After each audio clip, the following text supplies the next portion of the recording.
Michael, I want to work off Greg Jensen's note at Bridgewater today on a core fear of our listeners and viewers, and that is that we will have this debt. We will monetize a debt as we have since Roman times, and that will lead to a pernicious inflation. Is that inflation good for equity markets? Well, Tom, I think we have the answer to that, which is no. So if you're truly in an easy money environment, meaning higher nominal growth to the extent that you're getting higher inflation, discount rates will go up. We're seeing that with higher expected inflation. And market PE ratios, all other things equal, will go down. And you're seeing that, I think, most visibly in tech stocks in the Nasdaq 100, which is falling on its face here, for lack of a better term, with higher market interest rates. Will those corporations adjust to the reality of collapsing ratios?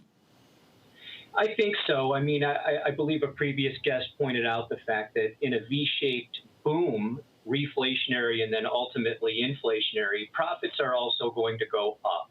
And so that is one way for PE ratios to adjust down. But the other way is through lower equity prices. And, we're seeing a combination of both. So profits will be strong this year, but I do think that equity markets are going to struggle. They've already priced in a V rebound. But what's not fully appreciated at this juncture, in my opinion, is the potential for long-term interest rates to continue moving up, for inflation rates to go up.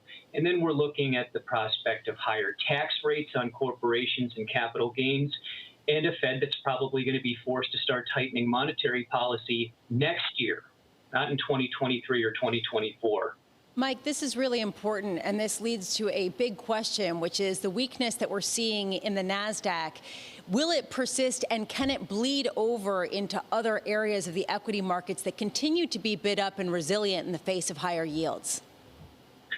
It's a great question. I think it will persist. I mean, the forward valuations on the Nasdaq, and this incorporates the big rise already in expected earnings, are almost 60% above what the average was for the last 6 years of the last cycle.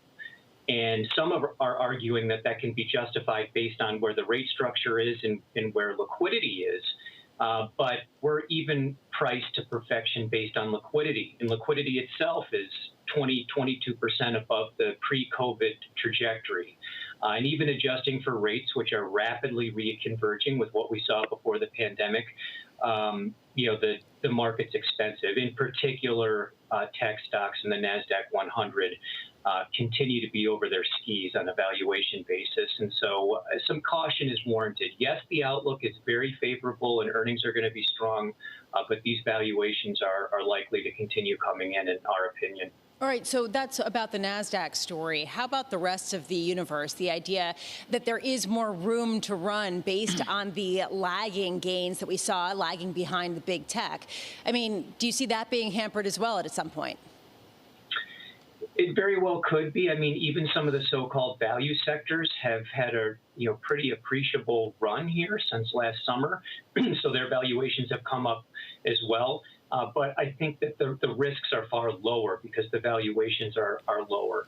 So I think this idea of a rotation makes sense, but with higher valuations, the expected future returns also should be lower. That's the way things typically work. And I think where there is danger is in some of these markets that have been swept up into a speculative frenzy, not just the 40% of the Nasdaq 100 trading at a double-digit price-to-sales ratio. That's certainly danger. But the SPAC market, these so-called Reddit trades, crypto.